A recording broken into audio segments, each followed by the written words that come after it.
Y'all, welcome back to Kentucky Fried Wargaming, where two guys who aren't qualified to talk about anything decide to talk about a game with hard math and chance. I'm Joe. And I'm John. And our Kentucky League of content creators, we have been pushing on to do faction focuses for every single faction in Warhammer 40k 10th edition.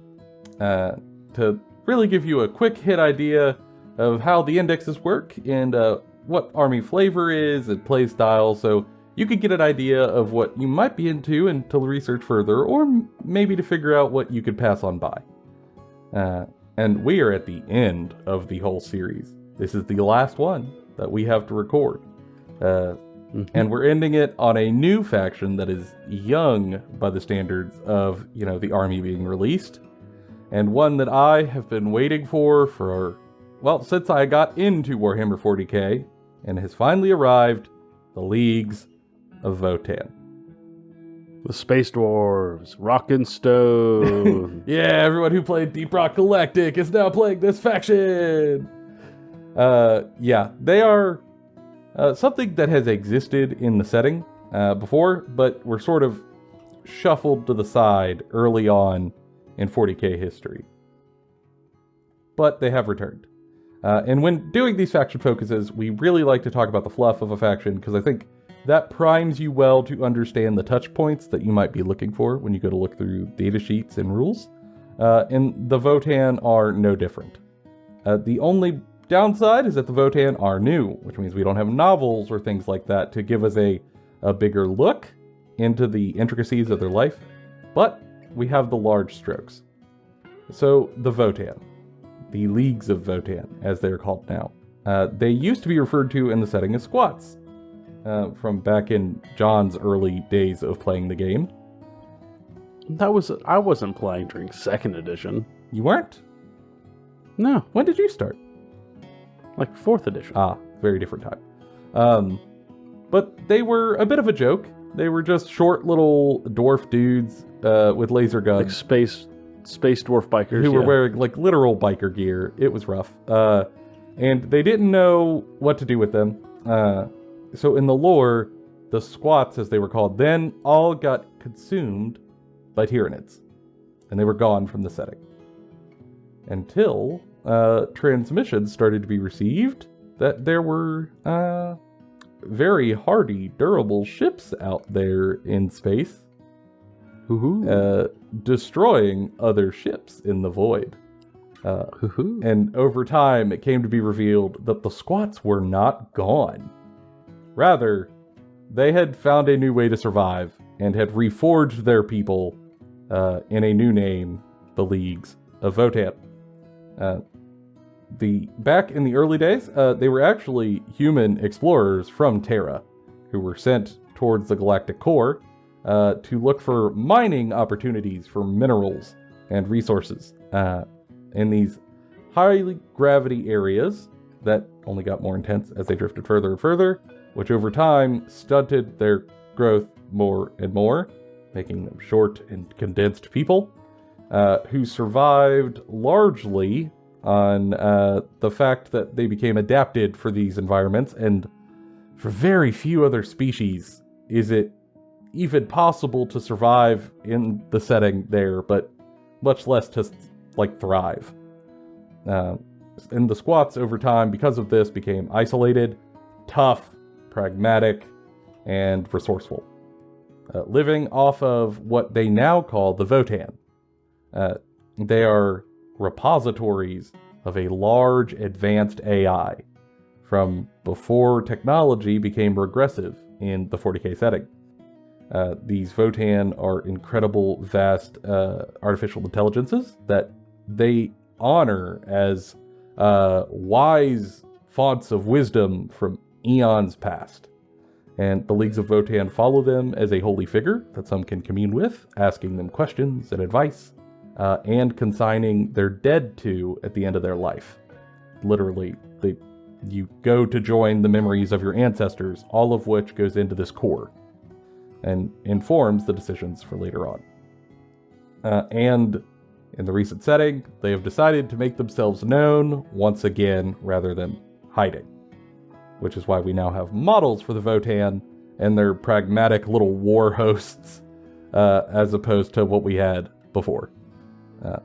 And now they have occupied the setting as a squat little group that are built rock solid with terrifying weaponry that can pull off some heinous tricks, especially if you done pissed them off, so to speak.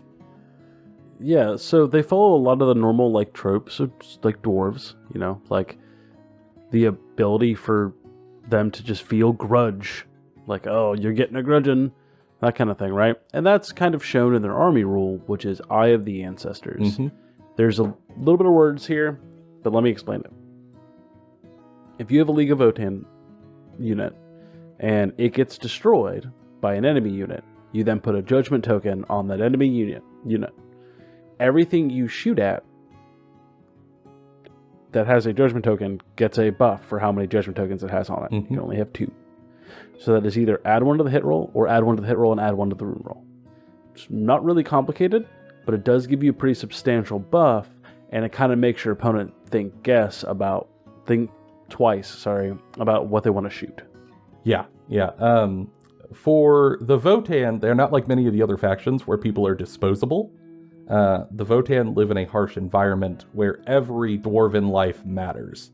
And they view each other as kin. That's what they call other dwarves, kin. Even their little robot buddies, they call kin. Yeah, there are even dwarf-sized AI that live among them, and they are considered kin. So when you endanger their kin, they are very, very angry about it, because their society is one that is communal and sort of commensalist rather than some of the other factions we have covered.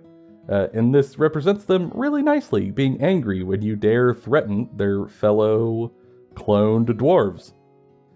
And that's not all.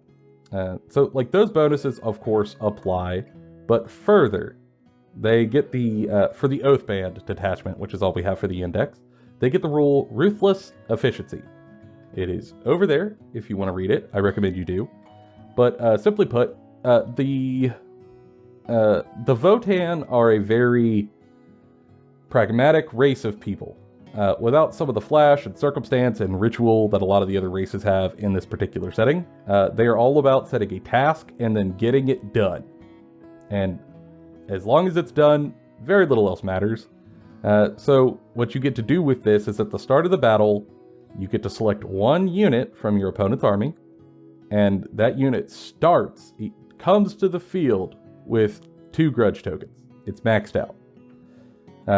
And you get all of the bonuses that entails, but depending on when you kill that enemy unit, depends on how big of a bonus you're going to get. Because if you could kill them early, you get a ton of command points. If you kill them later, you get less.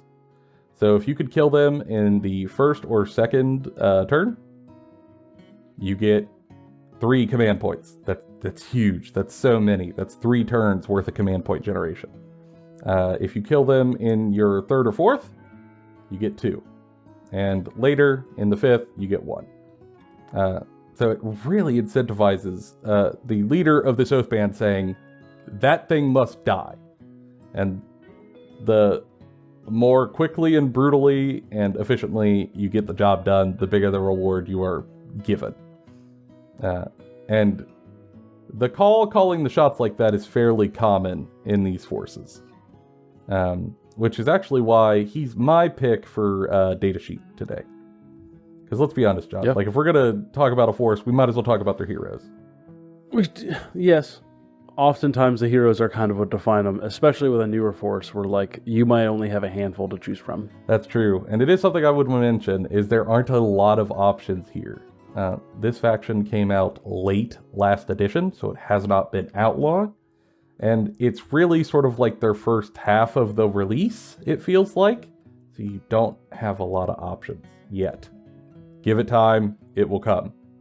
But for me, I think of the Call, who is the leader of a warband. The Call is kind of like a captain for people who are familiar with Space Marines. He is your sort of generic top-tier leader. His stat line, pretty representative for the Votann themselves. A 5-inch move, a 5 toughness, a 3-up save, 4 wounds, and 1 OC value. But the benefit here is a couple of things. One, in melee, he has no slouch. The high strength, high AP, high damage on both of his weapons, whichever one you pick, is going to do fairly well for you in melee. He also can take a Vulcanite Disintegrator, which has quite a number of attacks and also has devastating wounds. Mortals are cool. We love them. But really the reason you're taking him is for his utility. So he could go inside of a unit of either Einyear, Hearthguard, or Hearthkin Warriors. And when he is in a unit, Kindred Hero allows him to give that unit lethal hits for their weapons. Melee and ranged. Lethal hits, very strong. It's very good. Especially in this force. But also, he gets Grim Efficiency. Grim Efficiency says that once per battle round, in your command phase, you could select one model from your army that has this ability, so you could pick him, and then select one enemy unit that is visible to the model. They gain a Judge token. There are a couple ways that things could gain Judgment tokens, when they kill stuff, but this lets you do it on your terms, rather than waiting for your opponent to kill stuff. Yeah, he just throws shade. He's just like, no, that guy. I mean, as you can see from the picture, he points at a thing and it must go, and then ba-boom, it's grudged. And you start getting the bonuses that entails. And I mean, that plus his ability to amp up a unit that he's in makes him a pretty compelling character option in a force that, doesn't have a ton of options. But he's got to go inside a unit, which I have a feeling is what John is going to talk about, is what I think is one of the coolest things in this little index. Yes, so I think there's one unit he really needs to take, and it's more of a bodyguard unit than the core troop, but I think you're going to want to take him, and that is the Inyar Hearthguard. You really sounded that out in your head before you said it, huh? I tried real hard. I can watch the gears spinning. Yeah, so starting off, I talked about them being a bodyguard. Right here, it says, when a character is leading this unit, if a strength characteristic of an attack, it would be higher than their toughness, which is 6, reduce the rune roll by 1, right? Subtract 1 from the rune roll. Makes these guys very durable, especially because you can give them a 4-up invul save if you give up their ability to deep strike. Worth it. Mm-hmm. If you're especially because you're going to want the call on there early. Like the ability to have T6, 2-up save, 4-up invul, so make -1/2 wound if it's higher than the strength 6. Really good. Really, really, really good. And then it's got some range options. And there's some genuine choice here about what you want. We would rather have the Volkite Disintegrator, the Karn Plasma Gun. But I think you want to take the Vulcanite Disintegrator for the devastating wounds. Yeah, right? I think the devastating wounds helps a lot to push mortals.